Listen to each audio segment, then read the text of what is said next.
I am delighted to be able to have a conversation with Charlie Rosenberger, who represents the Cameron Highlanders. They have they participated in our St. George's Day celebrations for many years, and I invited Charlie to come and tell us a few things. So would you start by introducing yourself, please? Yeah, well, I'm Charles Rosenberger, but I go by Charlie Rosenberger, and my official title is Pipe Major of the Cameron Highlanders Pipe Band. I'm the Pipe Major is a military rank in the British military, Sergeant Major, and so I'm the Pipe Major, and I usually tell people I'm the musical director, so people don't understand what Pipe Major means.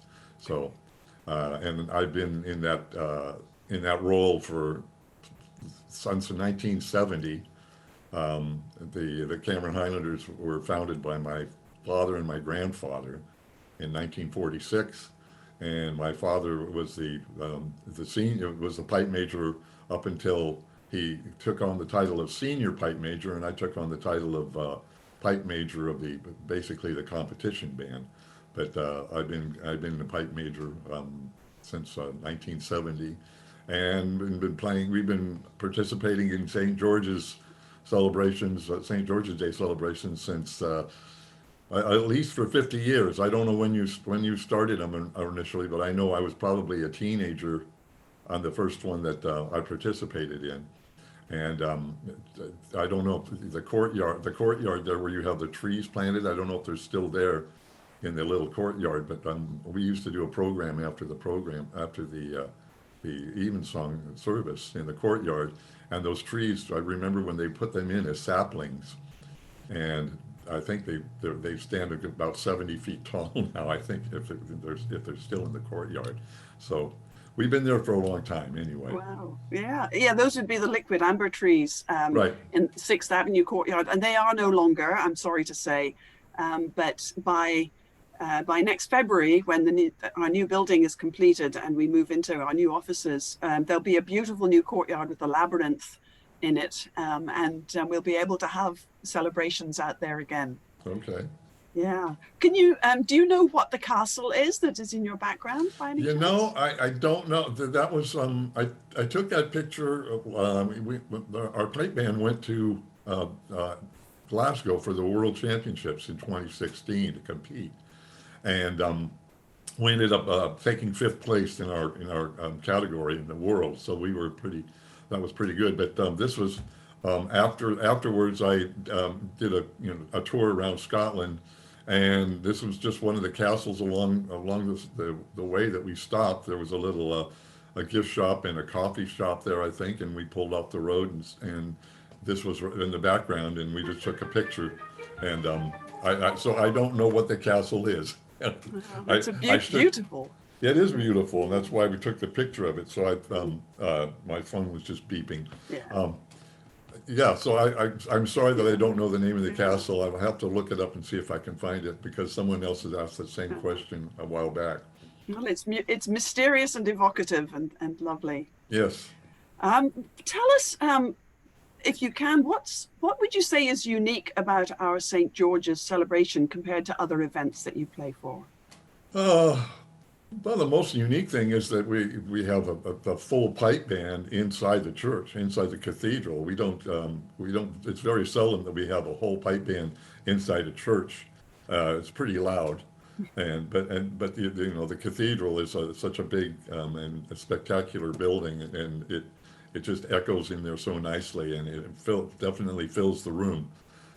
So I think that would probably be the most unique thing about St. George, because we do parades, and we do outdoor things, and we do Highland games and competitions, and we do some programs, but usually inside another large room.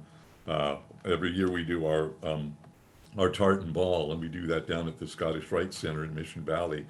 And it's a very large room, so it handles the bagpipes well. But I think playing inside the church is usually maybe one piper or two pipers we do, but a full pipe band makes it kind of a unique thing, and we always love doing it. And it's and of course you always have a a full house. That there's very seldom an empty seat for that service, which is always nice to see. Yeah. And we call it a pipe band, but there are other instruments involved too. What comprises a pipe band? Well, what makes it a band is that we have drums, basically. So otherwise it would just be a pipe group, I guess. But yeah, pipes. We have bagpipes. We have snare drums. We have tenor drums and a bass drum. And then we also have a group of Highland dancers along with us, headed up by Chrissy Ambler is our dance instructor, our head dancer. So and most pipe bands just have pipers and drummers. We're one of the few that does have dancers that are actually part of the group as well. Wow. You've clearly played the pipes for a while. Would you like to tell us a little about how you learned to play and how hard it was? Well, I started playing when I was 7 years old. As I told you, my grandfather and my father founded the band, and they were bagpipers as well. And and they were also drummers. They played drums in the pipe band at one time, and they played bagpipes as well. And when I was too young to fight back, my father said, "You're going to learn how to play the bagpipes."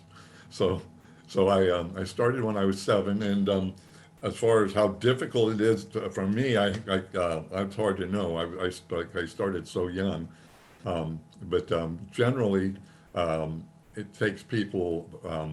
Well, the Scots say that you have to be 7 generations of a Scot, and 7 years a piper. So you're supposedly your heritage has to go back 7 generations, and you have to play for at least 7 years before you're considered a piper.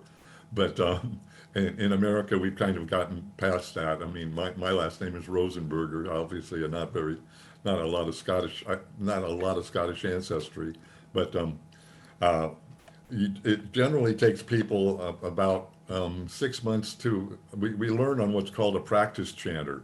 It's it's not a full set of bagpipes. It's a thing. Let me. I don't know if you can see it in this picture. It's kind of my background is kind of. It's a thing here that we play. That's what we learn on. It's a practice chanter, and you spend about 6 months learning or more learning the fingering of the bagpipes on the practice chanter, and then once you've mastered that, then you take the bagpipes. You get a set of bagpipes, and then you have to learn how to blow and squeeze the bagpipes and play do your fingering on the bagpipe chanter. So it's usually about, I tell people it's about a year before you can actually start playing something on the bagpipes. And then it's many years before you start playing it well.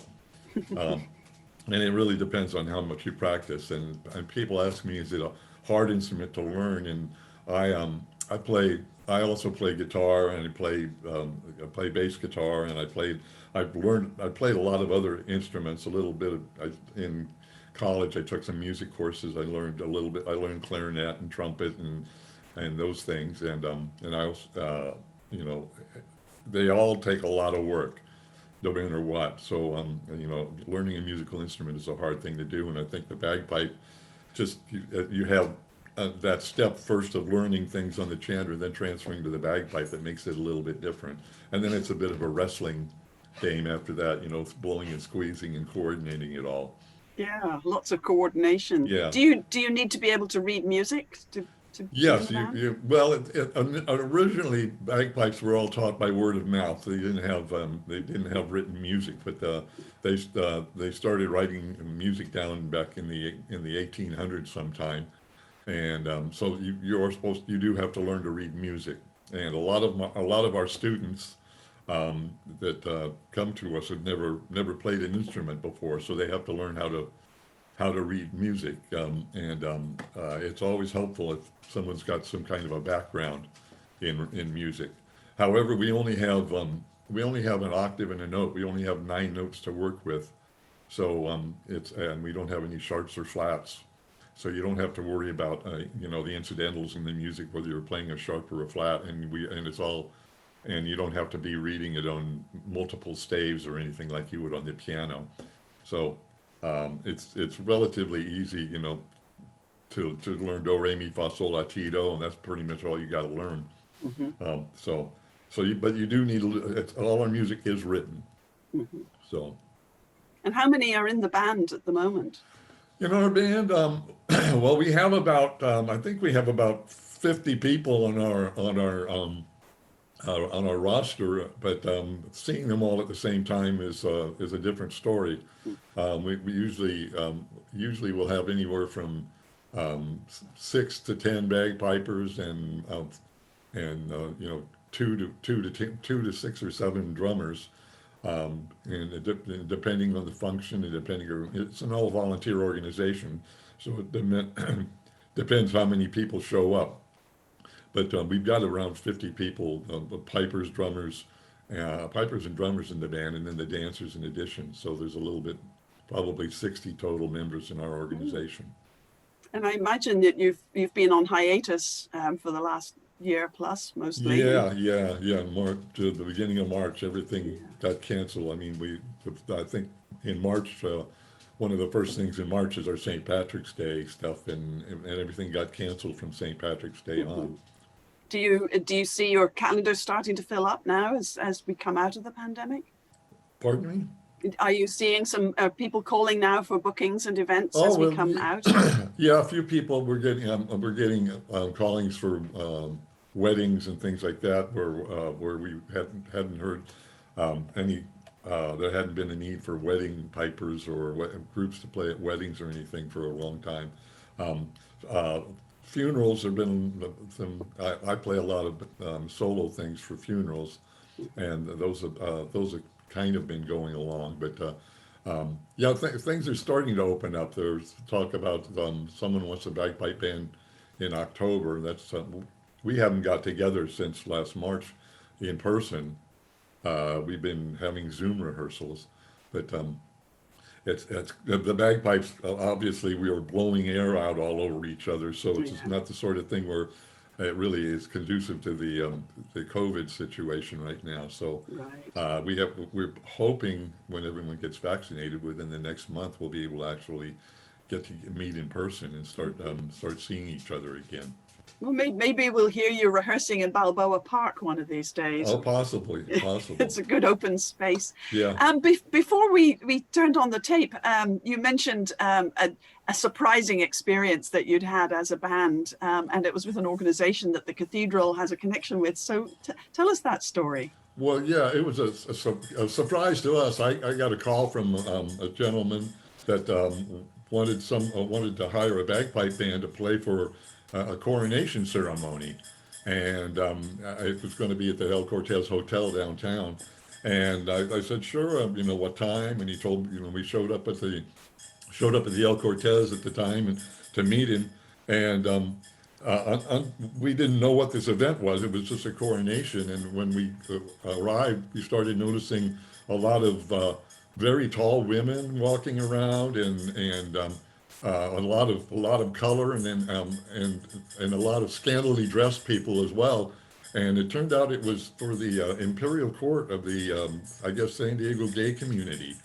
And it was a total surprise to us when we walked in what we were coming in to play for. We do play for, you know, a lot of events, and the coronation just thought like it might be something.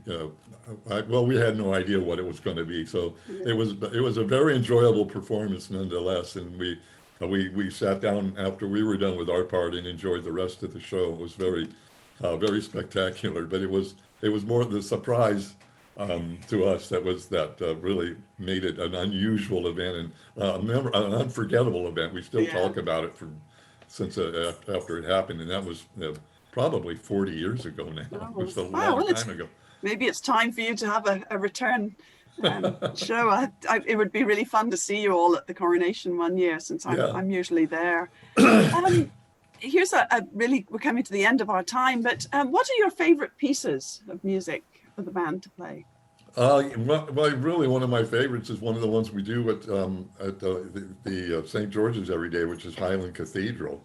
It's a very beautiful piece on the bagpipes, and actually, it's a relatively recent piece. I think it was written in the last only within the last 30 years. I think it's so. I was kind of surprised that it was that new a tune, But we started playing that at St. George's Day quite a number of years ago now. But that's probably my favorite. It's a very majestic tune, and it's a nice entrance into St. Paul's every year. It's always very grand and dramatic. Yes, when, yes. When you arrive, and it's a good piece. I enjoy it too. The Camerons are a non-profit organization. Yes, yes. And I believe your website is camerons.org. Correct. Uh-huh. People want more information. I know that as a non-profit, you'd always welcome donations and contributions. So I wanted to make sure people know about that. And I hope and expect that we will be back next year for real for St. George's Day, and we'll have our new building in place. We'll be celebrating having the new courtyard and everything being all cleaned up in the neighborhood. So I hope very much that we'll see you face to face next year, Charlie. I hope so. Thank you very much. It's one of those things we look forward to every year. Well, we do too. So thank you very much for this time. I really enjoyed talking with you. You're welcome. Nice to talk to you.